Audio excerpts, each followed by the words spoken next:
السلام علیکم ورحمۃ اللہ وبرکاتہ۔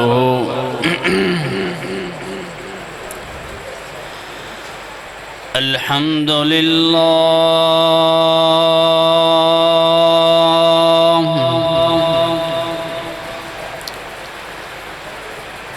الحمد للہ نحمده ونستعینه ونستغفره ونعوذ باللہ من شرور انفسنا ومن سیئات اعمالنا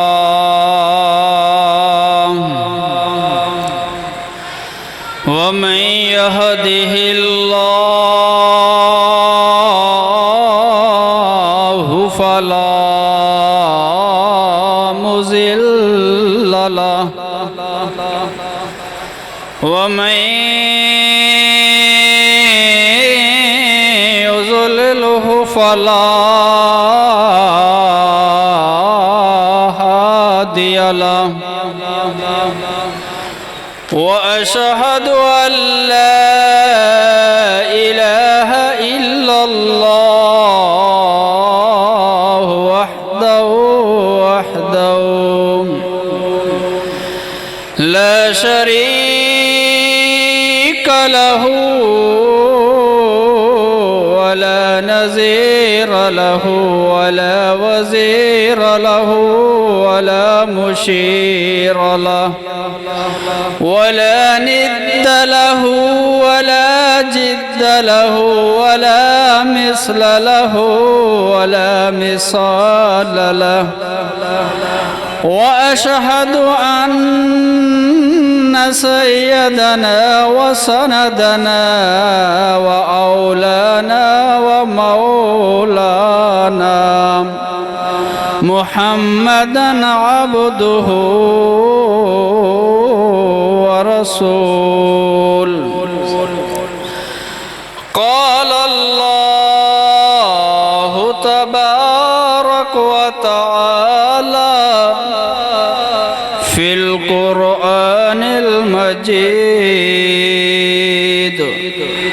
والفرقان الحميد ضرب الله مثلا للذين آمنوا امرأة فرعون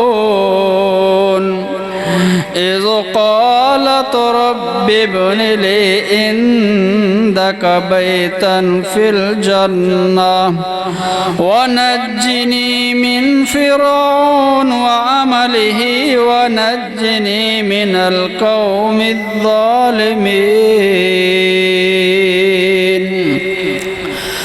قال النبي صلى الله عليه وآله وسلم مروا أولادكم بالصلاة وهم أبناء 7 سنين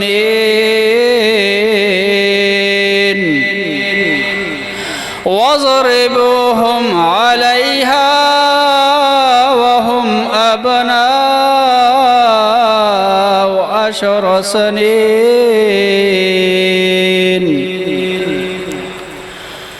سورۃ تحریم آیت نمبر 10 11 حدیث مبارکہ ابو داؤد شریف حدیث کا نمبر 5800۔ حضرات گرامی، آج کا پروگرام صاحب قرآن اشتہار کے مطابق جو تھا وہ تو آپ سن چکے ہیں۔ میں آپ کا زیادہ وقت نہیں لیتا، نہ میں خطیب ہوں بس ایک طالب علم ہوں، کچھ سیکھتا ہوں اور کچھ سکھاتا ہوں۔ دراصل تقریر کرنے کے دو اصول ہوتے ہیں۔ سب سے پہلا اصول یہ ہے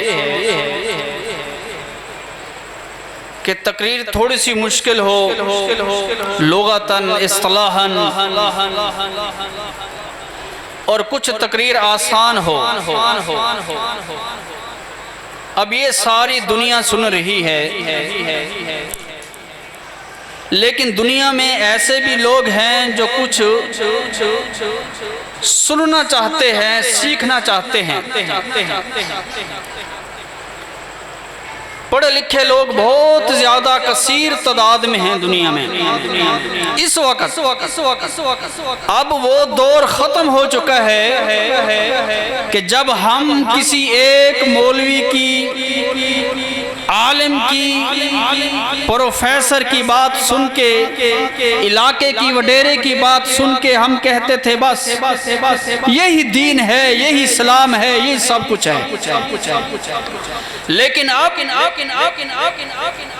لوگوں کے ہاں تعلیم ہے، علم ہے، الفاظ ہیں،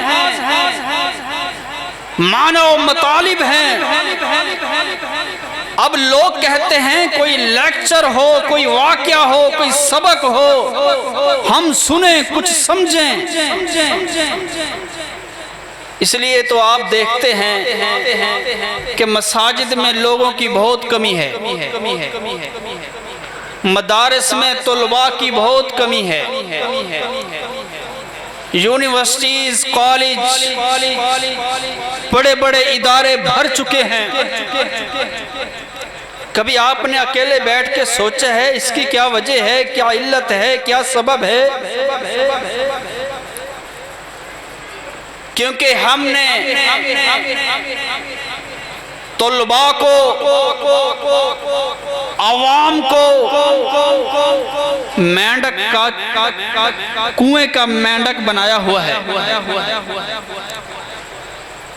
ہر کوئی اپنے ہی دائرے میں گھوم رہا ہے، بس یہی علم ہے، یہی سب کچھ ہے۔ نہیں، علم تو بہت وسیع ہے، لیکن آج جو مجھے کہا گیا ہے کہ آپ معاشرے پر تھوڑی سی بات کر دیں۔ میں خطیب تو نہیں ہوں کہ اتنی لمبی چوڑی، میں صرف ایک ہی بات کرنا چاہتا ہوں کہ دور حاضر میں اصلاح کے قابل اگر کوئی لوگ ہیں، معاشرے کو بنانے والے اگر کوئی ہیں، تو وہ خواتین ہیں۔ خواتین سب کچھ کر سکتی ہے۔ سب سے پہلے تو میں مبارکباد دیتا ہوں قاری بشیر اختر شجاع آبادی صاحب کو اور ان کی اہلیہ کو کہ انہوں نے محنت، کوشش، کاوش کر کے اپنے بیٹے کو یہاں تک پہنچایا۔ دوسرے نمبر پر میں مبارکباد دیتا ہوں اداروں والوں کو کہ جنہوں نے یہ ادارہ بنایا اور حوصلہ افزائی کی، لوگوں کو اکٹھا کیا اور یہ سب کچھ کیا۔ اور تیسری مبارکباد کے مستحق آپ لوگ ہیں کہ آپ اپنے گھروں سے، دور سے، قریب سے یہاں پہنچے، کیونکہ بہترین لوگ وہ ہیں جو دین سیکھتے ہیں، سکھلاتے ہیں۔ خیرکم من تعلم القرآن وعلمہ، بہترین لوگ وہ ہیں جو دین کو سیکھتے بھی ہیں، سکھاتے بھی ہیں۔ صحیح بخاری حدیث کا نمبر 5028 اور 5027 فرمایا ان افضلکم من تعلم القرآن وعلمہ، بہترین لوگ وہ ہیں جو قرآن سیکھتے بھی ہیں، سکھاتے بھی ہیں۔ اب ہم بہترین لوگ کب ہوں گے؟ ہم سوچتے ہیں کہ یار ہم بہترین تو نہیں ہوئے، ہم تو دنیا ہمیں دھتکارتی ہے، اصل میں سب سے بڑا سبق ہے ہم نے قرآن کو پڑھا ہے، قراء ہیں، حفاظ ہیں، علماء ہیں، لیکن یہ کسی کو علم نہیں قرآن کہتا کیا ہے، قرآن کا میسج کیا ہے، قرآن کا حکم کیا ہے۔ ہماری مثال تو ایسے ہے کہ میسج انگلش میں آ گیا، یار آپ پڑھنا کیا لکھا ہوا ہے، آپ پڑھنا کیا لکھا ہوا ہے۔ اگر ہمیں پڑھنا آتا بھی ہے لیکن اس میسج کا علم نہیں کہ یہ کہتا کیا ہے، ہمیں نہیں معلوم نہیں کہ جو میسج موبائل میں آیا ہے یہ ہمیں انگلش تو آتی ہے لیکن اس کا معنی، مطلب، مفہوم، اس کا پیغام بالکل نہیں آتا۔ ہم سب کی مثال ایسے ہے، جتنے ہم مسلمان ہیں ہم قراء تو کثیر تعداد میں بنا رہے ہیں، حفاظ کثیر تعداد میں پیدا کر رہے ہیں، علماء کثیر تعداد میں بن رہے ہیں، لیکن کسی کو کوئی علم نہیں ہے قرآن کہتا کیا ہے، قرآن کا میسج کیا ہے، قرآن کا پیغام کیا ہے۔ قاری تو ہے لیکن یہ علم نہیں میں جو تلاوت کر رہا ہوں اس کا معنی کیا ہے، اس کا مفہوم کیا ہے، اس کا مقصد کیا ہے، اس کا مطلب کیا ہے، وہ مجھے کہنا کیا چاہتا ہے، یہ کسی کو وہ علم نہیں ہے۔ اور یہ سچی بات ہے، آپ مانیں یا نہ مانیں یہ سچی بات ہے۔ ہمیں سب کچھ آتا ہے، ہر گھر میں حافظ ہے، ہر گھر میں قاری ہے، پھر بھی کہتے ہیں برکت نہیں ہے جی۔ یار حافظ ہے نماز نہیں پڑھتا، قاری ہے نماز نہیں پڑھتا، مدرسے میں بھی 8 سال لگائے ہیں پھر بھی یار نماز نہیں پڑھتا، وہ کہاں سے پڑھے اس نے؟ وہ 8 سال وہ حافظ قرآن تو بنا لیکن اسے علم نہیں قرآن کا پیغام کیا ہے، قرآن کا میسج کیا ہے، قرآن مجھے حکم کیا کرتا ہے۔ آج صرف یہی ہے بس، ہم طوطی کی طرح زندگی گزار رہے ہیں، پھر کہتے ہیں مسلمان قحط سالی میں جا رہے ہیں، مسلمان برباد ہو گئے ہیں، مسلمانوں کے ہاں یار امن نہیں، سکون نہیں، اور جو پیغام پڑھتے ہیں کتاب تو اعلیٰ ہے، عرفہ ہے، لیکن ہمیں علم نہیں کتاب کہتی کیا ہے۔ اس لیے یہ سب سے بڑی ہماری کمزوری ہے مسلمانوں کی۔ پھر بھی ہم کہیں نہیں جی اتنے بڑے علماء ہیں، اتنے مدارس ہیں، لیکن میرے بھائی مدارس کا ہونا یہ ضروری ہے، اس میں پڑھنا ضروری ہے، لیکن سب سے ضروری ہے کہ جو پڑھا ہے اس پر عمل کرنا ضروری ہے۔ آج دنیا جو کرتی ہے وہ کر کے دکھاتی ہے، لیکن ہم پڑھتے ہیں، کہتے ہیں، کر کے نہیں دکھاتے۔ اصل وجہ علت یہ ہے۔ بہرحال نبی علیہ الصلوۃ والسلام نے فرمایا کہ اپنی اولاد کو حکم دو نماز کا، اگر وہ ہوں 7 سال کے ان کو مارو، اگر وہ 10 سال کے ہو جائیں۔ اب ہم نے بندہ نہیں بنایا، 4 ورڈ ہیں، 4 حروف جو استعمال ہوتے ہیں ہمارے لیے۔ سب سے پہلا حرف ہم آدمی ہیں، توجہ سے بات سنیں، خاص طور پر یہ پڑھے لکھے لوگوں کو میری بات سمجھ آئے گی۔ ایک آدمی ہمارے لیے استعمال ہوتا ہے، وہ فلاں آدمی جا رہا ہے، عیسائی ہے، سکھ ہے، یہودی ہے، کوئی مذہب ہے، کالا ہے، وہ آدمی ہے۔ دوسرا حرف انسان۔ انسان اس لیے ہمیں کہتے ہیں کہ ہم میں انس ہے، پیار ہے، محبت ہے، مل کے بیٹھتے ہیں، کوئی مسئلہ ہوتا ہے تو اکٹھے ہو جاتے ہیں۔ اب بیٹھ کے یہ سوچنا کہ ہم انسان ہیں، کیا ہمیں جو قرآن نے یا ایھا الانسان کہا ہے کیا ہم انسان ہیں؟ کیا ہم میں انس ہے؟ کبھی آپ نے اکیلے بیٹھ کے سوچا ہے کہ میں انسان ہوں؟ کہتے ہیں انسان کا بیٹا بن جا۔ تیسرا حرف وہ ہے شخص۔ آپ اب یہ سوچیں کیا میں شخص ہوں؟ شخص ہمیں کیوں کہتا ہے؟ اس لیے کہتے ہیں شخص کہ جانوروں سے، درندوں سے، پرندوں سے ہماری زندگی اچھی ہے، ان کی طرح ہم کھاتے رہتے ہیں اور سو گئے، صبح پھر جاگ گئے۔ اب آپ سوچیں کیا ہم شخص ہیں؟ شخصیت ہے ہم میں؟ آپ صبح کھایا، شام کو کھایا، ظہر کے وقت کھایا اور رات کو سو گئے، نماز نہ پڑھی، دین نہ سیکھا، دین کے اصولوں کے مطابق زندگی نہ گزاری، کیا ہم شخص ہیں؟ آج کتنی مسلمانوں کی قومیں ہیں رات کو جاگتی ہیں، دن کو سوتی ہیں۔ کہتے ہیں جی قاری صاحب، مفتی صاحب، بس اب نیند نہیں آتی ہے، دن کو رات کو نیند نہیں آتی۔ کیوں؟ درندوں جیسی زندگی ہم نے بنا لی ہے۔ شخصیت کا مرتبہ، شخص کا لفظ وہ ہم کھو بیٹھتے ہیں۔ اور چوتھا حرف ہے بندہ، کہتے ہیں بندہ بن جا۔ یہ 4 حرف یاد رکھنا، بندہ بندگی سے ہے، نماز پڑھتا نہیں، کہتا ہے یہ میں بندہ ہوں، اللہ کا بندہ ہوں۔ تو کہاں سے اللہ کا بندہ ہے؟ نماز تجھ میں نہیں ہے، زکوٰۃ تو نہیں دیتا، قرآن کبھی تو نے نہیں پڑھا، قرآن پڑھتا ہے لیکن اس کے اصولوں پر تو نہیں چلتا، تو کہاں سے بندہ ہے؟ اب سوچنے کی بات یہ ہے کہ یہ 4 حروف ہیں۔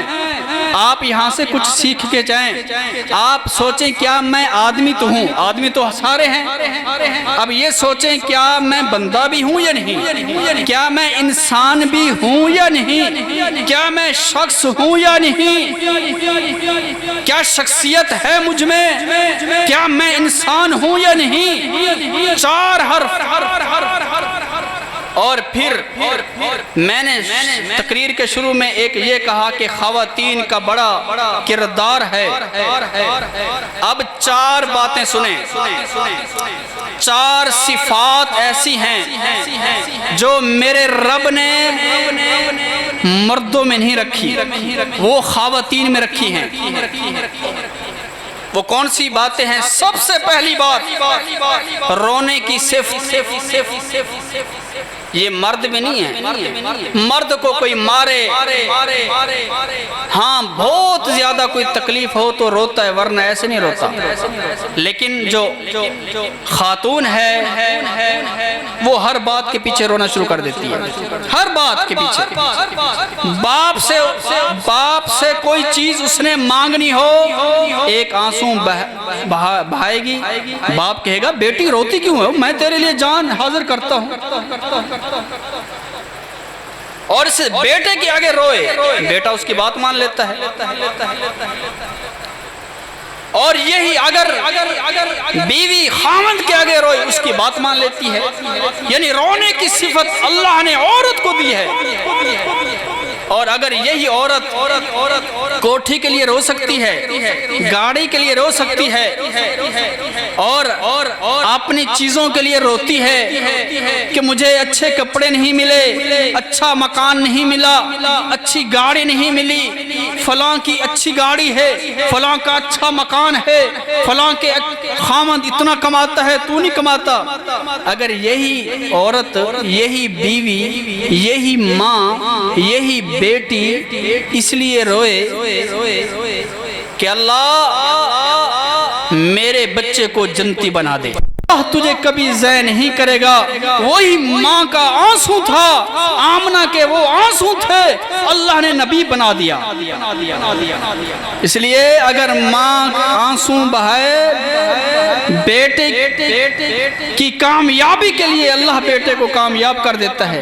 حضرت مریم علیہ السلام، سورۃ مریم مختصر کرتا ہوں، وہ جا رہی ہیں، اللہ نے بیٹا دیا ہے عیسیٰ علیہ السلام، بغیر باپ کے لوگ باتیں کر رہے ہیں، یہ کہاں سے لے کے آئی ہے؟ یہ تو نہ تیرا خاوند ہے نہ تیری شادی ہوئی، یہ کہاں سے بیٹا لے کے آ گئی؟ اسی طرح بیٹا گود میں ہے، آنسو بہانا شروع ہو گئے۔ وہی آنسو عیسیٰ علیہ السلام پر گرے۔ عیسیٰ علیہ السلام نے فوراً قوم سے کہا قال انی عبد اللہ خواتین میں اللہ کا بندہ ہوں، فوراً بول پڑے۔ یہ ہے ماں کے آنسوں کا اثر، رونے کا اثر۔ آج کی مائیں کوٹھی کے لیے روتی ہیں، بنگلے کے لیے روتی ہیں، کپڑوں کے لیے روتی ہیں، میک اپ کے لیے روتی ہیں، سیر و سیاحت کے لیے روتی ہیں، لیکن اس لیے کیوں نہیں روتی کہ اللہ میرے بچے کو، میری بیٹی کو کامیابی عطا کر دے۔ اور تیسری ماں امام بخاری کی، امام بخاری گود میں ہیں، یتیم ہیں، آپ بیٹھی ہیں، کہتے ہیں اللہ میرا ایک سہارا ہے، وہ بھی یہ بیٹا ہے اور یہ بھی آنکھوں سے نبینا ہے، دیکھ کچھ سکتا نہیں، اللہ اس کو اگر نظر عطا فرما دے۔ وہی ماں تھی امام بخاری کی کہ آپ کے آنسو حضرت امام بخاری پر گرے، وہی ماں کا رونا تھا کہ اللہ نے امام بخاری کو آج دنیا کا سب سے بڑا حدیث کا امام بنا دیا، جو چاندنی کی چاند میں بیٹھ کر حدیث لکھا کرتے تھے۔ آج لوگ کہتے ہیں لیٹ میں کام کرتے ہیں، آنکھیں درد کرتی ہیں۔ امام بخاری کی ماں کی دعا تھی، اس کے آنسوں کے اثرات تھے، اس کے رونے کا یہ نتیجہ تھا کہ ماں کی دعا تھی۔ امام بخاری وہی بخاری شریف لکھنے لگے۔ اور یہاں تک نہیں، دوسری بات، پہلی تو ہے رونا، اس کی بڑی مثالیں ہیں لیکن میں مختصر کرتا ہوں کیونکہ ٹائم بہت کافی ہو گیا ہے۔ دوسری صفت عورت میں، بیوی بیٹی میں، وہ ہے بولنا۔ بڑی تیزی سے بولتی ہیں خواتین۔ کیسے؟ آپ کی دنیا کی جتنی مشہوری ہیں سب میں خواتین بولتی ہیں، اور اللہ نے حضرت عائشہ صدیقہ کائنات رضی اللہ تعالی عنہا کو بولنے کی اتنی طاقت دی تھی کہ آپ مفتیہ بھی تھی، آپ مدرس بھی تھی اور آپ فقیہ بھی تھی۔ حضرت عائشہ صدیقہ کائنات رضی اللہ تعالی عنہا کو 2110 حدیثیں یاد تھی۔ سب سے زیادہ خواتین میں اگر کسی کو حدیث یاد تھی تو وہ حضرت عائشہ صدیقہ کائنات رضی اللہ تعالیٰ عنہ کو تھی۔ اور یاد رکھیں علامہ سیوطی رحمت اللہ علیہ نے اپنی کتاب میں لکھا کہ 100 صحابہ حضرت عائشہ صدیقہ کائنات رضی اللہ تعالیٰ عنہ کے شاگرد ہیں۔ 100 صحابہ شاگرد ہیں۔ یہ ہے عورت، یہ ہے ماں، یہ ہے بیٹی، اور یہ ہے نبی کی بیوی۔ اگر آج ہماری بیویاں، ہماری بیٹیاں، ہماری مائیں اگر آج وہ حدیث سنانا شروع کریں، حدیث پڑھنا شروع کریں۔ اور تیسری بات وہ ہے جھیلنا۔ یہ باتیں یاد رکھنا، ایک صفت ہے عورت میں رونا، اگر روئے تو بیٹے کو نبی بنا دے، روئے تو گود والا بچہ بولنا شروع کر دے، اگر روئے تو نظر آ جائے۔ اور دوسری صفت بولنا، کیسے بولتی ہیں؟ فر جب دو خواتین اکٹھی ہوتی ہیں باتیں شروع کرتی ہیں، اتنی دیر لگاتی ہیں 2 گھنٹے، پھر بھی کہتی ہیں چلو کل ملیں گی، ابھی باتیں ختم نہیں ہوئی ان کی۔ مقصد یہ ہے کہ تیسری بات ہے جھیلنا، مصیبت کو جھیلنا۔ جتنی تکلیف عورتیں جھیلتی ہیں اتنی تکلیفیں مرد نہیں جھیلتے۔ سب سے پہلی تکلیف جو عورت کو ہوتی ہے جب اپنے گھر سے، والد کی شہی سے، والد کے ساتھ رہ کر اپنے گھر سے نکلتی ہے، جب چلی جاتی ہے وہاں پہنچتی ہے، وہاں پھر بس مختصر وہاں جب پہنچتی ہے تو پھر اس کی کیا حالت ہوتی ہے؟ سوچتی ہے وہاں اس کو کھانا بھی وہی کھانا پڑتا ہے جو آرڈر کرتی ہے، جو آرڈر ہوتا ہے خامد کی طرف سے، اس کو اسی مکان میں رہنا پڑتا ہے جس طرح کا اس کو ملتا ہے، ساری تکالیف مصائب عورت برداشت کرتی ہے جھیلنا۔ اگر یہی عورت جھیلے اس لیے کہ آپ نے سود کا پیسہ نہیں لے آنا، میں اسی حلال پر گزارا کروں گی۔ اگر عورت صبر و استقامت میں آ جائے، بیوی کہے اپنے خامند سے حرام کی رقم مجھے ضرورت نہیں ہے، آپ کی حرام کی رقم مجھے نہیں چاہیے، تو آپ کا گھر امن والا ہو سکتا ہے، آپ کے بچے فرمان بردار بن سکتے ہیں اگر حلال کھلائیں گی ان کو۔ چوتھی صفت ہے صبر و استقامت۔ قاری صاحب نے پرچی دی ہے کہ ٹائم بہت قلیل ہے، لیکن پھر بھی میں مختصر کرتا ہوں، یہی ایک دو مثالیں دیتا ہوں۔ حضرت آسیہ علیہ السلام صبر و استقامت میں کیسی تھی؟ یہ بھی عورت سنیں۔ حضرت آسیہ علیہ السلام بڑے گھرانے کی عورت تھی، اور اس اتنے بڑی حویلی میں رہنے والی تھی، ہزاروں اس کے نوکر تھے، ہزاروں خدام تھے، نوکرانیاں تھی، لیکن جب اس نے کلمہ پڑھا، مختصر کرتا ہوں، تو انہوں نے حضرت آسیہ علیہ السلام کو گھر سے نکال دیا فرعون نے۔ جس وقت کوئی مسئلہ بنتا ہے خاوند کے ساتھ تو سب سے پہلے وہ یہی کرتا ہے، اس کو گھر سے باہر نکال دیتا ہے، جا بھاگ جا، گھر سے نکل، میری فلاں بات تو نے نہیں مانی۔ فرعون کی بیوی حضرت آسیہ، اس وقت وہ جب اس نے کہا کہ میرے گھر سے نکل جا، حضرت آسیہ علیہ السلام گھر سے نکل کے اتنی بڑی حویلی سے نکل کے باہر کھڑی ہیں۔ آپ سوچیں، ایک شہزادی ہے، بادشاہت رکھنے والی ہے، ہزاروں نوکرانیاں رکھنے والی ہے، اس کے لیے اتنی سہولیات ہیں، لیکن وہی بیچاری گھر کے باہر کھڑی ہے، اب اکیلی کھڑی ہے، سوچ رہی ہے کہ نام اس کے پاؤں میں جوتا نہیں ہے، سخت دھوپ ہے، لیکن وہاں کھڑی کہہ رہی ہے فرعون کی طرف سے ایک مشدی آتا ہے، ایک پیغام لے کر آتا ہے کہ اب کلمہ چھوڑ دے، یہ لا الہ الا اللہ موسیٰ کلیم اللہ کہنا چھوڑ دے، حویلی میں دوبارہ آ جا، یہ فوم کے سب کچھ بیڈ تیرے لیے ہیں، یہ سارے نوکر تیرے لیے ہیں، یہ خدام تیرے لیے ہیں، یہ سواریاں تیرے لیے ہیں، سب کچھ تیرا ہے، ساری حویلی کا انتظام تیرے پاس ہوگا، لیکن چھوڑ دے کلمہ۔ حضرت آسیہ علیہ السلام نے کہا کیا سبق دوں گی آنے والی قوم کو کہ ایسی ماں بھی تھی جس نے عارضی دنیا کی نمائش کے لیے، ان حویلیوں کے لیے، ان بڑے خدام کے لیے اس نے اپنا دین چھوڑ دیا۔ آنے والے لوگ کیا کہیں گے کہ ہماری آسیہ علیہ السلام ماں نے ایک دنیا عارضی کے لیے سب کچھ چھوڑ دیا۔ حضرت آسیہ علیہ السلام کھڑی تھی باہر، اس نے کہا میرا تو کوئی نہیں ہے۔ اس نے اللہ سے کیا مانگا؟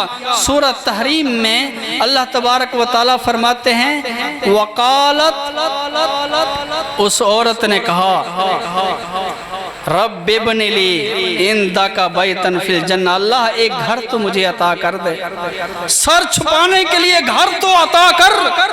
سورہ تحریم کی 11 نمبر آیت، فرمایا اللہ مجھے نوکر نہیں چاہیے، حویلیاں نہیں ضرورت، خدام کوئی ضرورت نہیں ہے، مجھے یہ دنیا کی زیب و زینت بالکل ضرورت نہیں ہے، صرف ایک گھر تو دے دے، میں عورت ہوں کہاں جاؤں گی، گھر میں تو میں رہوں۔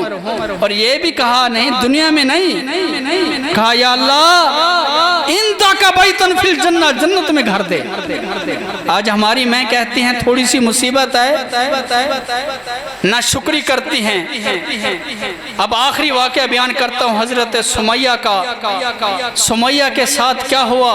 ابن عساکر نے لکھا، طبقات ابن سعد والے نے لکھا، سارے مورخین لکھتے ہیں حضرت سمیہ نے کلمہ پڑھا اور جب کھڑی ہیں اب عورت کی صبر استقامت اور اس کے جھیلنے کی ایک مثال آخری سنیں۔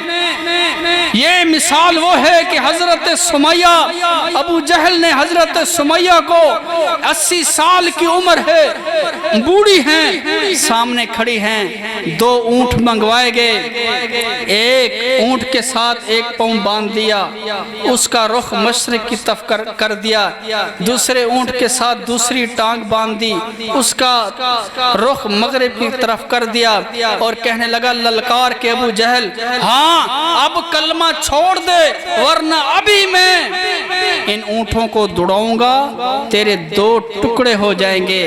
حضرت سمیہ کی وہی بات تھی جو حضرت آسیہ کی تھی۔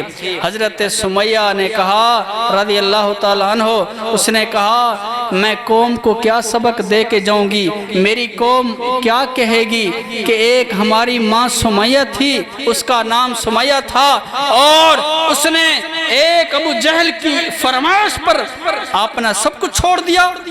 نہیں میں تو نہیں چھوڑتی۔ اللہ کے نبی علیہ السلام سامنے کھڑے ہیں، آپ کا بیٹا سامنے کھڑا ہے، سارے رشتہ دار سامنے کھڑے ہیں، کہتے ہیں سمیہ چھوڑ دے کلمہ، کہتی ہے کلمہ نہیں چھوڑوں گی، اور اس نے ظالم نے اپنے اونٹوں کو دوڑایا، 2 ٹکڑے حضرت سمیہ کے ہو گئے۔ اس کے بعد ابو جہل اپنے سر میں اپنا جوتا مارنے لگا، کہنے لگا ہے تعریف مجھے ظالم کہے گی اور اس عورت کو مومنہ کہے گی۔ ایک ایسی ماں بھی پیدا ہوئی ہے جس نے ایمان کی خاطر، اسلام کی خاطر، بیٹوں کی خاطر، ہمارے ایمان کو تر و تازہ رکھنے کی خاطر اس نے اپنی جان دے دی، 2 ٹکڑے ہو گئی لیکن دین کو اس نے نہیں چھوڑا۔ اس لیے آخر کلام میں یہی بات ہے، خلاصہ کلام یہ ہے کہ 4 باتیں یاد رکھو، ایک ہم آدمی ہیں، ایک ہم شخص ہیں، ایک ہم بندے ہیں، ایک ہم انسان ہیں۔ کبھی اکیلے میں بیٹھ کے سوچنا ہم انسان ہیں یا نہیں، ہم بندے ہیں یا نہیں، ہم شخص ہیں یا نہیں، ایسا تو نہیں کہیں ہم جانوروں جیسی زندگی گزار رہے ہیں، ایسا تو نہیں۔ اور 4 باتیں خواتین کے لیے، ماؤں اور بہنوں کے لیے، ان میں رونا ہے، اگر یہی رونا اللہ کے لیے ہو تو کتنا بہتر ہے، اور ان کے بولنا ہے یہی بولنا اللہ کے لیے ہو تو کتنا بہتر ہے۔ جھیلنا ہے، حضرت سمیہ کی طرح اگر تکلیفیں جھیلیں، اور جھیلنے سے مراد یہ ہے کہ وہ اپنے خامدوں سے کہے ہمیں سود نہیں چاہیے، ہمیں حرام کا مال نہیں چاہیے، ہمیں کوٹھیاں بنگلے نہیں چاہیے، ہمیں تو حلال رزق کما کے آئیں، ہم کھائیں گی، ہماری اولاد فرما بردار بنے گی۔ آج باپ 2 لاکھ تنخواہ لے رہا ہے، بڑی کمپنی کا مالک ہے، لیکن بیٹا باپ کی عزت نہیں کرتا، سمجھ نہیں آتی۔ تو اللہ تعالیٰ سے دعا ہے کہ اللہ تعالیٰ جو میں نے سنایا ہے، جو آپ نے سنا ہے، اس پر عمل کرنے کی توفیق عطا فرمائے۔ وآخر دعوانا ان الحمدللہ رب العالمین۔